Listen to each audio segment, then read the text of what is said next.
Assalamualaikum warahmatullahi wabarakatuh. Alhamdulillahirabbil alamin wa bihi nasta'inu ala umuri dunya waddin. Asyhadu an la ilaha illallah wa asyhadu anna Muhammadan abduhu wa rasuluhu la nabiyya ba'da amma ba'du. Firstly, let's thanks to Allah who has given us a blessing their iman and Islam.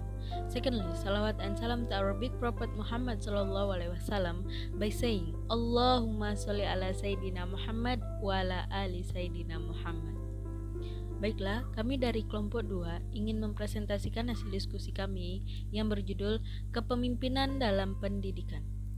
Adapun anggota dari kelompok 2, yang pertama ada Azaria Nurfadila Aprilia sebagai pemateri pertama, kemudian ada Diva Rahmani Putri, saya sendiri selaku moderator dan pemateri kedua, selanjutnya ada Ranti sebagai pemateri ketiga. Baiklah, untuk tidak memperpanjang waktu, langsung saja kita masuki kepada materi yang pertama. Kepada pemateri pertama, dipersilahkan. Assalamualaikum warahmatullahi wabarakatuh. Saya Azaria Nurfadila di sini akan menjelaskan mengenai hakikat kepemimpinan. Nah, apa yang dimaksud dengan kepemimpinan? Kepemimpinan adalah proses mempengaruhi seseorang atau sekelompok orang untuk melakukan sesuatu secara sukarela untuk mencapai tujuan yang diinginkan. Nah, menurut Faisal Rifai, hakikat dari kepemimpinan adalah sebagai berikut. Yang pertama, proses mempengaruhi atau memberi contoh kepada anggotanya untuk dapat mencapai tujuan organisasi. Yang kedua, seni mempengaruhi dan mengarahkan orang dengan cara kepatuhan, kehormatan, kepercayaan, dan kerjasama yang bersemangat dalam mencapai tujuan bersama. Yang ketiga, kemampuan untuk mempengaruhi, memberi inspirasi, dan mengarahkan seseorang atau kelompok demi mencapai tujuan yang dicita-citakan. Yang keempat, melibatkan 3 hal, yaitu pemimpin, anggota, dan situasi khusus. Yang kelima, kemampuan untuk mempengaruhi suatu kelompok untuk mencapai tujuan. Sumber pengaruh dapat secara formal maupun informal. Yang keenam, pemimpin formal, yaitu lembaga eksekutif, legislatif, dan yudikatif. Yang ketujuh, pimpinan informal, yaitu tokoh masyarakat, pemuka agama, lembaga swadaya masyarakat, guru, bisnis, dan lain-lain. Selanjutnya yaitu fungsi kepemimpinan. Nah, yang pertama, seorang pemimpin harus dapat mencapai suasana kerjasama dan persaudaraan yang baik sehingga pekerjaan yang dijalani terasa mudah dan tidak terlalu membebani. Yang kedua, seorang pemimpin harus dapat mengatur pengorganisasian dengan kelompok sehingga tujuan dapat tercapai. Yang ketiga, seorang pemimpin harus mampu membuat prosedur kerja untuk kelompok dengan melihat lingkungan sekitar sehingga dapat memilih prosedur yang lebih efisien dan efektif. Yang keempat, seorang pemimpin haruslah bersikap tanggung jawab dalam mengenangani. Terima kasih kepada pemateri pertama. Kita lanjut untuk materi yang kedua, yaitu tipe-tipe kepemimpinan. Yang pertama, tipe kepemimpinan partisipatif atau demokratis. Tipe ini merupakan gaya kepemimpinan yang menitik beratkan pada usaha seseorang pemimpin dalam melibatkan partisipasi para pengikutnya dalam setiap mengambil keputusan. Tipe yang kedua, yaitu tipe kepemimpinan otokratik. Tipe ini lebih menitik beratkan pada otoritas pemimpin dengan mengesampingkan partisipasi dan gaya kreatif para pengikutnya. Yang ketiga, tipe kepemimpinan laissez-faire atau liberal. Kepemimpinan laissez-faire juga disebut sebagai kepemimpinan liberal, merupakan suatu pola pengabaian atau abrogation sehingga pemimpin berusaha menghindari tanggung jawab terhadap pengikutnya. Yang keempat, tipe kepemimpinan transformatif.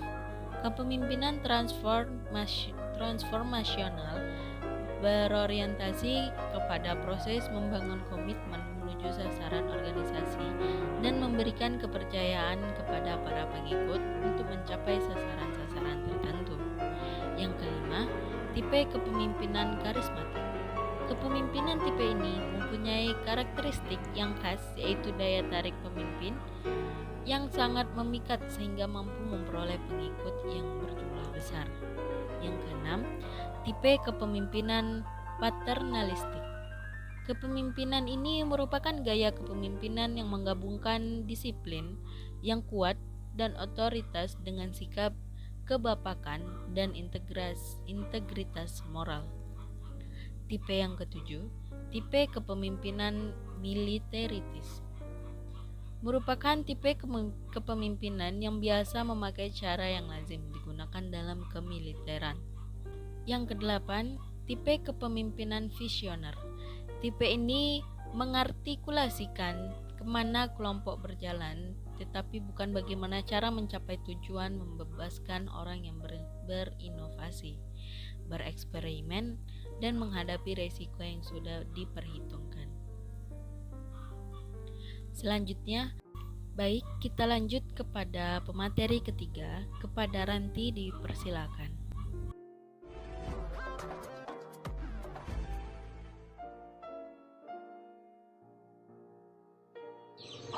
Oke, thank you moderator.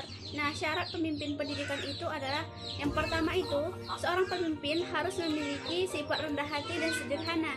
Nah, bersifat suka menolong, sabar dan memiliki kestabilan emosi, percaya kepada diri sendiri yang paling utama. Nah, selanjutnya itu jujur, adil dan dapat dipercaya.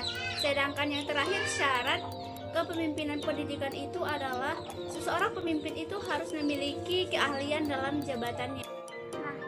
Jadi keterampilan yang harus dimiliki seorang pemimpin itu adalah yang pertama, keterampilan dalam pemimpin. Nah, seorang pemimpin ini harus memiliki keterampilan dalam memimpin. Nah, yang termasuk dalam hal ini diartikan sebagai cara pemimpin dalam memimpin, yaitu seorang pemimpin itu harus tahu bagaimana menyusun rencana awal dengan kelompok, bagaimana menciptakan lingkungan yang nyaman, dan mengorganisasikan kelompok dalam bekerja serta membantu kelompok tentang permasalahan dalam bekerja. Nah, dan tidak hanya itu, seorang pemimpin itu harus bisa mengambil keputusan bersama hingga bertanggung jawab atas kelompok. Nah, yang kedua tentang keterampilan dalam hubungan insani. Nah, seorang pemimpin ini harus memiliki hubungan yang mana hubungan ini merupakan interaksi seorang dengan orang lain atau kelompok. Nah, hubungan dibagi atas dua, yaitu hubungan formal maupun pribadi.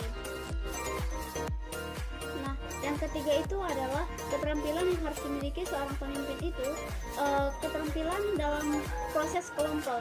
Nah, yang mana di dalam proses kelompok ini seorang pemimpin itu harus menjadi penengah atau anggota, yang mana seorang pemimpin yang baik mampu mengembangkan dan mengatur anggota sehingga keterampilan dan potensi anggota terlihat.